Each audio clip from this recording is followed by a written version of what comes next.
Operation Tulong USA.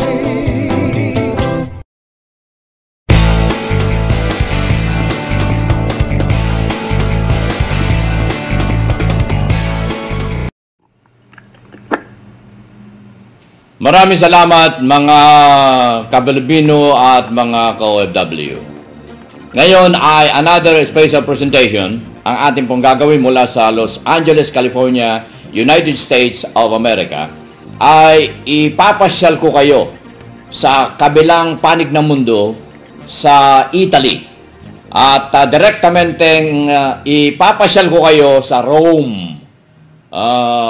Dahil direktamente makakaugnay natin si Ginoong o Brother June Felix Landicho. Mga ka-Pilipino, siya po ay nasa kabilang linya. Siya ay nasa Rome at ako ay nasa Los Angeles.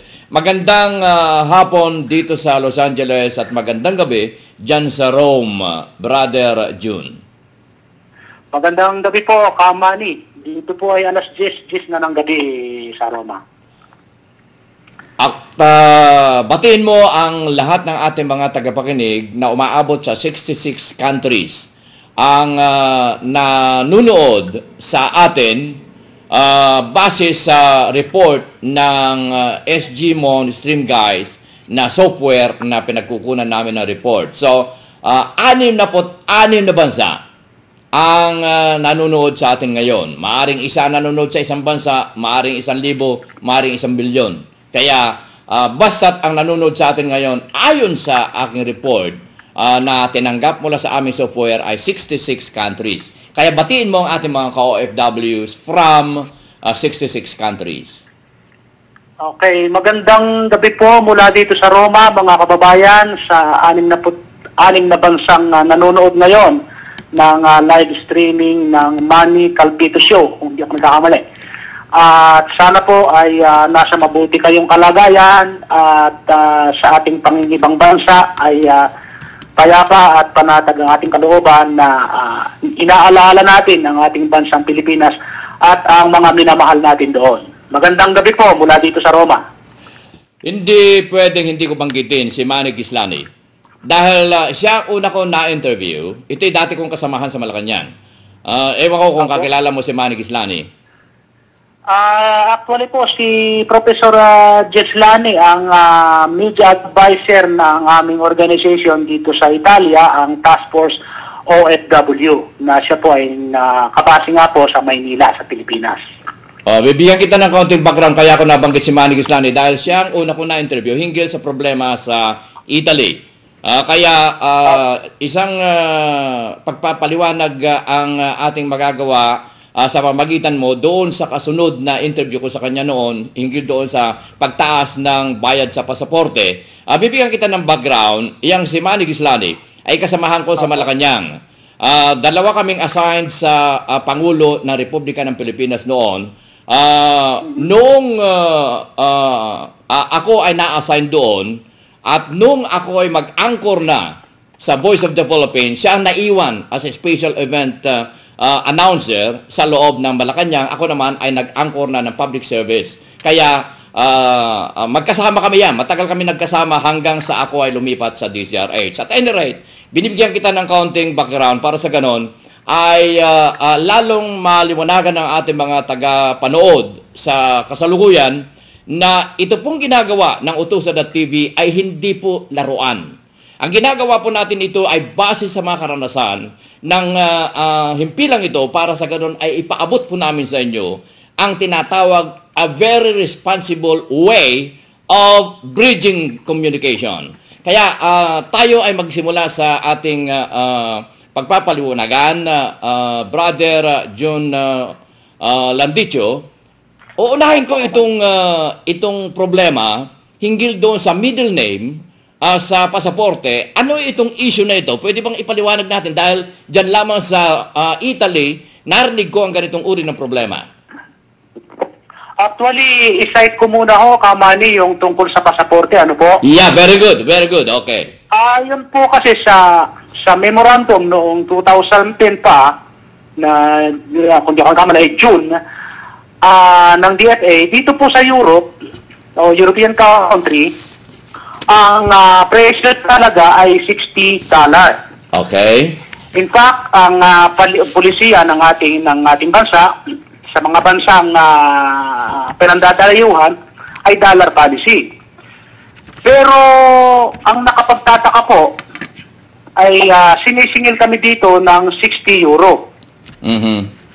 Ang equivalent po ng €60 kung kontro sa dollar, ang €1 po ay $1.20. So lumalabas po na mayroon pa kaming natitirang sukli na 10 to 12 euro base sa pagtaas at pagbaba ng palitan sa market. So yun po ang ating hinahanap at gustong malinawan. Nung tanungin po namin minsan ang isang consul general 1 year ago, ang sagot po niya ay nahihirapan daw magkwenta ang financing officer. So, nakakalungkot po na bakit tayo mayroong financing officer na ganoon nung panahon yun na hindi marunong yata magkwenta. Po? Nahihirapan magkwenta. Nahihirapan magkwenta sa conversion. Siguro po, hindi ko po alam, baka walang baterya yung calculator o hindi ko po alam kung ano po natin alam kung anong kanyang tunay na dahilan. Ang katotohanan po lamang ay sinisingil kami ng €60 kontro sa $60 na pulisiya ng ating gobyerno o ng DFA. Subalit po, kamakailan, kasi noong maraming salamat po kay Professor Emmanuel Jeslani sa kanyang tulong pagtalampad diyan sa atin sa Pilipinas na nagkaroon po ng issue sa People's Journal na base na rin sa interview sa amin sa mga pangyayari dito na ibinulgar namin yung nangyayari dito sa pamamagitan ng People's Journal, ng ABS-CBN News at ng GMA News, pati na rin ang Herald Daily Tribune. Yun po ay lumabas yung huling issue na humihingi kami ng tulong kay Pangulong Aquino na silipin man lang itong nangyayari dito sa Italia, ang embahada na kanyang sugo, at lumabas po yung issue na yon ng 27 ng buwan ng Setyembre, nakaraang buwan. At nito hong Lunes ng October 1, bumabaho ng konti. Konti Kaya lang. ako nasabing konti kasi, Konti lang. bumabaho, konti lang ako kasi from €60 bumabaho na naging 54. Pero kung kukwentahin ho, kulang pa rin yung sukli.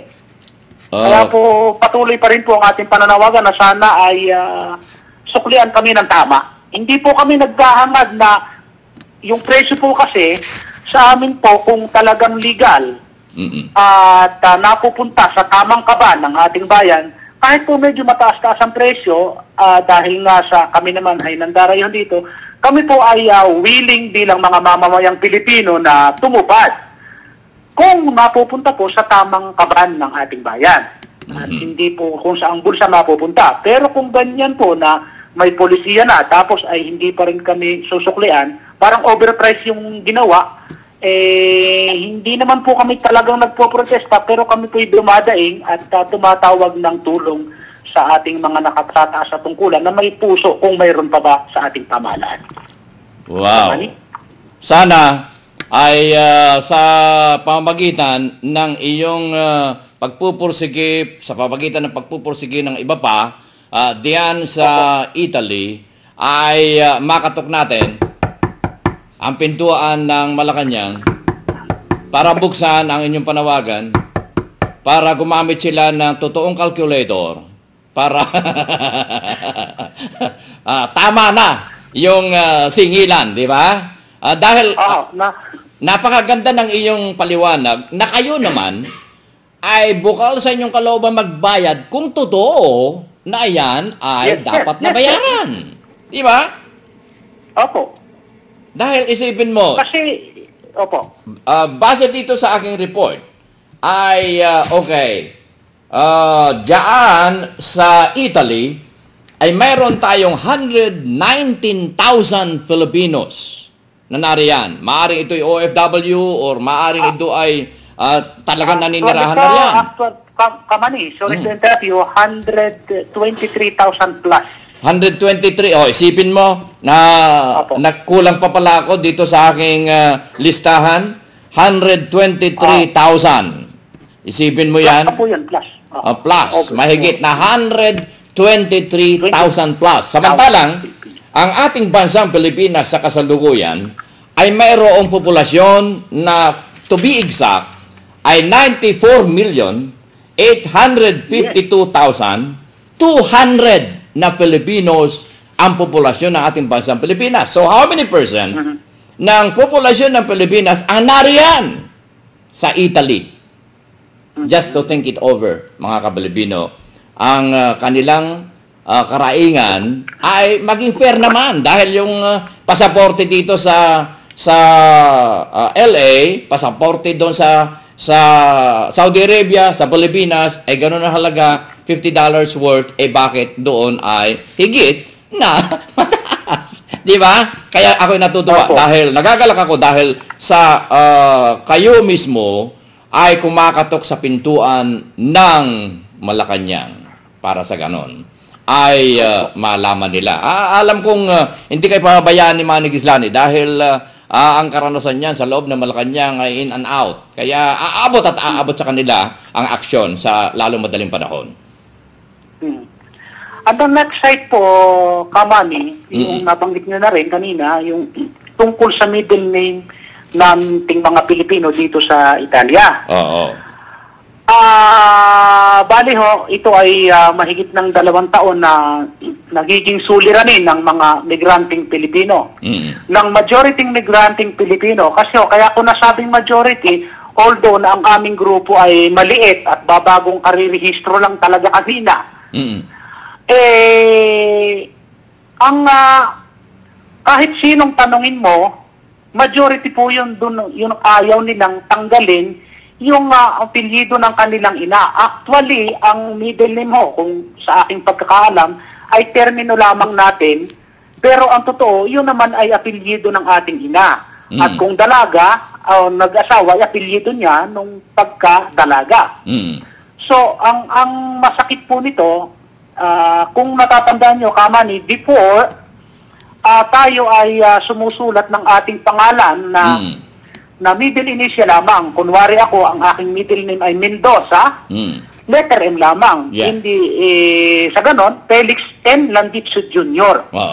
So, noong 1996, ay nagkaroon ng tinatawag tayong Passport Act na para matistingge yung para maiwasan yung kriminalidad o mabawasan man lang marahil, binuo yung pagbuo ng ating middle name. So, ako ngayon, halimbawa, Felix Mendoza Landitzo Jr. Sa pagbuo pong yan, naging apektado po kami dito kasi nga, pagka nagbago yung impormasyon mo sa passport, kinakailangan itugma mo yun sa mga dokumento mo dito mula sa permit to stay, ID, yung tax account identification number, and so on and so forth. So, nung panahon po ngayon, wala naman po kaming naging problema. Hihingi lamang po kami ng certification sa embassy ng tinatawag na los teso persona o the same person at madali na iisaayos ang aming kalagayan ng aming mga dokumento. Yan ho ay from 1996 to 2009. Okay. Wala ho nagiging problema. Dumating po ang panahon na medyo, kasi ho, dito sa Italia, ang paraan ng kanilang rehistrasyon ay pangalan at apelyido lamang. Okay. Wala po silang middle name. Ngayon po, bagamat ganon ang kanilang rehistrasyon, hindi naman po nila pinagbabawalan ang mga dumarating sa kanya. Actually ho, sa Article 14 ng Presidential Decree noong 1981, Batas Italiana, noong 1989, po, 1989, Alright. ay ang nakalagay po doon sa kanilang regulamento anagrafiko o regulasyon ng pagrirehistro kapag ka ikaw ay galing sa labas ng Italia o galing ng labas ng bansang Italia, kung ano yung nasa passport mo, dapat mong iliwat kung ano yung mga impormasyon na nandoon. So, nitong 2004, nagkaroon ng kaunting katanungan ang Ministry of Interior ng Italian government na ano itong middle name. So, ipinaliwanag po yan ng embahada natin. Kasi nga, binubuo na yan dahil sa Passport Act noong 2004 na ang paliwanag po ng ating embahada ay totoo naman po na ang pangalang buo ng isang Pilipino ay apelyido, pangalan, at yung apelyido na sa ina na tinatawag ng middle name or maiden name. Ang paraan po ng pagsulat, itinatanong din po ng Italian government kung paano isusulat kasi nga walang paglalagyan noong middle name. So, ang paraan ng pagsulat, ang tamang alignment na itinuro ng inindika o indication ng embahada ay kasunod agad nung, kasi gano'n naman talaga yung practice natin eh. Kunwari, Landitzo Felix Jr. Mendoza. So, pagkatapos ng pangalan, kasunod agad. Hindi po kadugtong, no? Iba po yung kadugtong kaysa kasunod kaagad. Kasunod kaagad noong pangalan, yung middle name. So, doon po nagkaroon na ng kiaramento noong 2004, December 22, nang karoon ng Circular 64 na tinatawag ang ministry na ganoon ang indikasyon. So, Ministry ng Italia, ng Italy. Ministry ng Italy. Ministry of Interior po. Parang kung sa atin ay DILG ang katumbas. Okay, go ahead. So, wala pong problema from 2009. Kahit walang naging problema. Subalit po, nitong October 7 or 17, 2010, ginulangtang na lang po kaming bigla ng isang circular na galing din sa ministry ng Italia na nagsasabing in relation to the Circular 64 noong 2004 ng pangalang buo ng Pilipino ay middle name, surname, and name to avoid confusion. Ang sabi, to avoid confusion, kahit na wala namang confusion for the past 14 years. Ngayon, to avoid confusion ay hindi na gagamitin ang tinatawag na middle name. Okay. Ito ay sa kahilingan ng embahada. Kunin po niyo yung sequence. Kahilingan ng embahada ng Pilipinas. Yan ba? Opo. Sa ministry na huwag nang gamitin. So, ang humingi niyan ay ang embahada ng Pilipinas? Hindi ho kailanman hiningi ng Italian government yan. Sila ang humiling? Nagkusa po. Kumbaga, sariling bandera natin, kusa nang ibinaba. Okay. So, kaya po ang nangyayari, Manny, lumabas kaming nakakahiya kapag po ako umattend ng mga meeting sa region na ako ay isa sa nasa committee ng dating gobernador ng region ng Lazio ay bilang migrants, no? Kasama ko doon ang mga Ecuador, Colombia, Peru, India, Pakistan at saka iba-ibang lahi. Pinagtatawanan ako kasi tayo lang kasi yung ganoon. So, itong inyong karaingan na ito ay ipinaabot nyo na sa kinaukulang embahada ng Pilipinas. Actually po, ang embahada po kasi nga ang may gawa nito eh. So, ang embahada ay sinulatan namin una. Ngayon po, hindi tumutugon, kaya sinulatan namin ang presidente. Hindi pa rin tumutugon, sumulat uli kami sa DFA at sa DOJ na hanggang ngayon wala pa po kaming na dumarating sa aming katugunan kung kami ba ay tutulungan o pababayaan o okay na lang yan. Nagpalabas naman po kasi nagpasaklolo ang embahada sa DOJ. Nagpalabas naman po ng Department of Justice. Opo, ang opinyon ng Department of Justice nitong 28 ng July Okay. 2011 Okay. na sa opinion po, wala naman daw pong nilalabag na batas yung pag-alis ng middle name. Pero hindi po yun ang senaryo kasi po, hindi naman po yung, although wala naman pong nilalabag na batas, pero wala rin namang nilalabag na batas kung ilalagay. Yeah, that's right. At kung ilalagay naman po, kung tatanggalin naman po, nakakahiya. Kultura natin yan, pinababayaan natin. Bakit pa meron tayong cultural attaché dito? Dapat i-abolish na yan kasi hindi niya na ipagtatanggol yung kulturang Pilipino. Hindi po ba, Kamani? Ako hindi papayag dahil baka maubos na yung pangalan ko. Baka darating ang araw, Manuel na lang. Dahil sa... Yun nga po ang nakakalungkot. So, sa ating pasaporto naman, hindi naman tinatanggal. So, ang pinaka-bod nitong ating panawagan na ito ay at least nabanggit mo ang lamentation ng nakararami dyan sa Italia.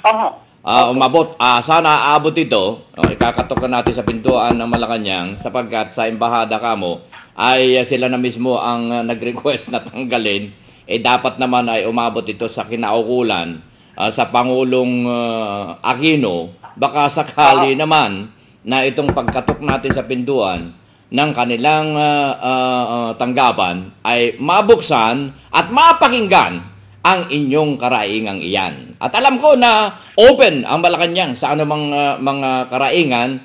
Yun nga lang kung napapakinggan ba o hindi, kung open man o... So, ako ay nagagalak dahil at least napakinggan natin ang inyong karaingan dyan sa Italy. At ipagpapatuloy mo, Brother June Landicho, ang iyong contact sa Utusa.tv sapagkat ito ay para sa inyo. Ito, hindi ko ipinagmamalaki. Ito, na-invento ko noong 2002, kaya nilalagay ko riyan. First internet television in the world. Dahil 2002, dahil at pa lamang noon, ako ay nag-i-internet TV na. Ang web TV ay dinidesign pa lang, pero ako ay nag-i-internet TV na. Pero hindi nyo ako mapanood noon dahil sa pixelized. So, ito ay nakalaan para sa inyong mga ka-OFW ko, mga ka-Pilipino. Kaya huwag kang mangingimi na kung ano man ang nais ninyong ipaabot. Kahit na gaano katagal, kahabang ating interview, hindi tayo katulad ng mga regular na channel na limitado. Sapagkat, yun ay binabayaran. Ito ay hindi natin binabayaran. Ito ay bahagi ng paglilingkod ng pambayan na Utusan na TV. Ano po ba yung binabayaran ibig sabihin? Halimbawa, magandang gabi bayan, parang ganun? Hindi. Kung abot ba tayo, katulad ngayon, umabot tayo ng 25 minutes na, hindi ka naman pwede umabot ng 25 minutes doon. Sa halip ay meron silang mga commercial. So, yun ang ibig kong sabihin. Yun ang ibig kong sabihin na limitado. Dahil na-misinterpret ako noon nung isang kausap ko sa Facebook, na sabi ko ang mga regular channel, ang TFC ay limitado. Ang akala niya limitado ang mga viewers. Hindi limitado ang viewers, kundi limitado ang oras. Ito ay hindi limitado. Iniaalay ko sa inyo. At saka isa pa, ito ay hindi limitado ang coverage. Ang coverage nito ay buong mundo. Dahil internet, basta't meron ka internet, pwede mo mapakinggan itong karaingan na ito. Basta't meron ka internet. So, kaya nga... Yun nga po, Kamani, yun nga po isang pinagpapasalamat namin na mayroong kagaya ninyo, kagaya ng O2 USA, na ipararating sa buong, sabihin natin, terminong Biblia, sa buong sanlibutan, yung ating mga hinaing, yung ating mga komento, yung ating mga pangangailangan, at kahit papano ay makakaabot sa kinauukulan. Una po sa pangalan po ng Task Force OFW at ng ating mga alyansa, ay nagpapasalamat po kami sa inyo at sa pagbibigay ninyo ng pagkakataon sa gabing ito para maipaabot namin ang aming mga karaingan. At nawa po, sana nga, yung katok ninyo ay, di ba sabi naman po, kumatok at bubuksan. Sana po mapagbuksan kami ng katarungan. That's right. At gusto ko rin liwanagin kung ano ibig sabihin ng utusa. Dahil marami ang nagsasabi, yan ba ay galing sa Japan? Mga ka-Pilipino, ang utusa ay mula sa word Operation Tulong. Yung O is operation, yung T is tulong, yung Tulong. USA USA. ay dahil ginawa ko ito dito sa USA. Kaya ang tawag ko riyan ay UTUSA, Operation Tulong USA. Dahil ang inyong lingkod ang nagsimula ng DCRH Operation Tulong sa Maynila. Na hanggang ngayon, dala-dala ko ang the word Operation Tulong sapagkat mahal ko yung DCRH Operation Tulong. Naging institusyon yan dahil hindi ko binubuhat ang bangko dahil sa inyong lingkod. Hanggang ngayon nariyan ang DCRH Operation Tulong, umabot yan ng Hall of Fame. Kaya hindi na matanggal kundi sa halip yan ay institusyon. Kaya yun ang aking paliwanag. Ikalawa, na nais kong ipaliwanag din sa inyo, ang ating himpilang ito ay para sa inyo. At yung mga iniisip ninyo na taliwas, mga Kapilipino, ang hiling ko lamang kapag kayo ay kausap ng Operation Tulong USA o TUSA.tv ay be a responsible person. Yes, Pababayaan ko kayo rito magsalita, pero lahat ng sasabihin ninyo ay sana yung tinatawag kong responsible bilang isang tao. Ayan. Yan lang naman hiling ko eh. Kung anong gusto nyo sabihin ninyo, pero be responsible. Ayun. Okay. So, ako ay nagpapasalamat. Ang sabi ko nga ay open ang ating himpilang ito para sa inyong lahat. Brother June Landicho. Mabuhay ka. At ang inyong mga panghuling pananalita para sa ating mga ka-OFW at ka-Pilipino. Go ahead.